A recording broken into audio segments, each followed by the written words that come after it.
Standard & Poor's maintains positive outlook for Mexico. Cryptocurrency will be regulated through Mexico's central bank, and Ford risks Trump's anger by announcing it will move its electric vehicle production to Mexico.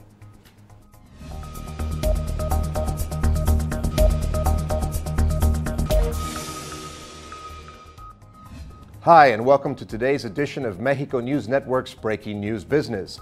I'm your host, Joseph Garza. Let's get down to the information. During a conference call in New York, the rating agency Standard & Poor's said it will maintain a stable BBB+ rating on Mexico's debt, regardless of who wins the 2018 presidential elections or whether an agreement is reached in the free trade agreement.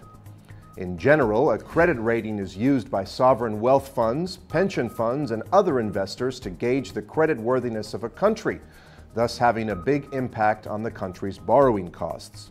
Standard & Poor's BBB+ rating implies that the investment protection factors are below average, but stable for a prudent investment. This will give assurance to markets and foreign investors to continue their operations in the country. S&P's sovereign ratings manager Joydeep Mukherjee said that Mexico's outlook remains stable despite the threats about the potential changes of NAFTA and other factors that could affect trade or foreign investment. The managing director of S&P said that the fundamental pillars that maintain Mexico's rating will hold firm regardless of who wins the elections, in reference to the possible success of Andrés Manuel López Obrador, the left-wing's foremost candidate. In addition, they believe the Bank of Mexico would remain autonomous and continue the flexible exchange rate and its credible monetary policy.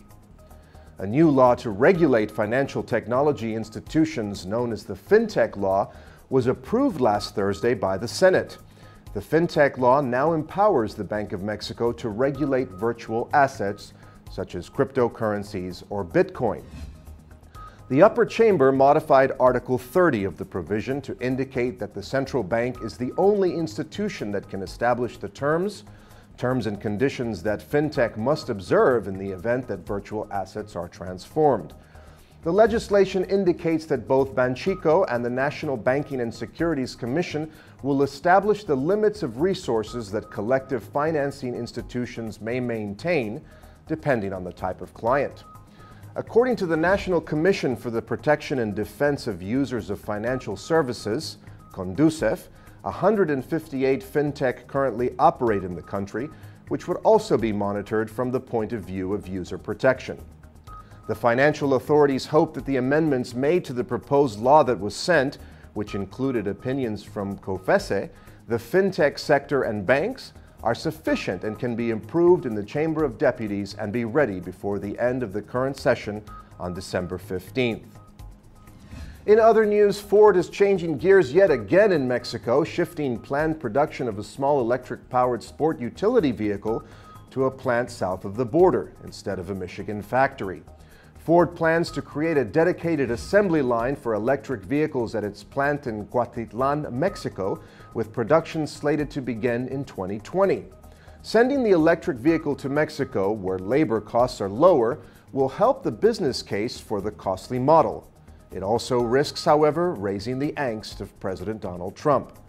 Trump, who had been sharply critical of an earlier plan by Ford to build a small car factory in San Luis Potosí that the company ultimately canceled, has not expressed his disapproval via Twitter so far. Redirecting electric vehicle production south of the border is about more than shaving costs. The move will make room for the Flat Rock factory to serve as Ford's center of excellence for autonomous vehicles, Ford President of Global Markets Jim Farley said in an interview. The driverless car is to debut in 2021. The SUV to be built in Mexico starting in 2020 will go 300 miles on a single charge and is the centerpiece of a planned $4.5 billion overhaul of Ford's lineup to add 13 electric or hybrid models, including a gas-electric F-150. Ford has been viewed by Wall Street as playing catch-up to rivals such as Tesla Incorporated and General Motors Company, which already sells the battery-powered Chevy Bolt and plans to introduce robot taxis in 2019. And finally, let's turn to the markets. The Mexican peso decreased 0.0027 or 0.01% to 18.9193 on the dollar from 18.9220 in the previous trading session. Historically, the Mexican peso reached an all-time high of 21.92 in January of 2017 and a record low of 0.01 in May of 1972. IPC Mexico decreased 586 points, or 1.25%, to 47,573 from 46,987 in the previous trading session. Well, this was all for today. Thank you again for staying with us. I'm your host, Joseph Garza. Remember to follow us on Facebook, Twitter, and Google+. Log on to MexicoNewsNetwork.com for more information on Mexico and the world. Until next time.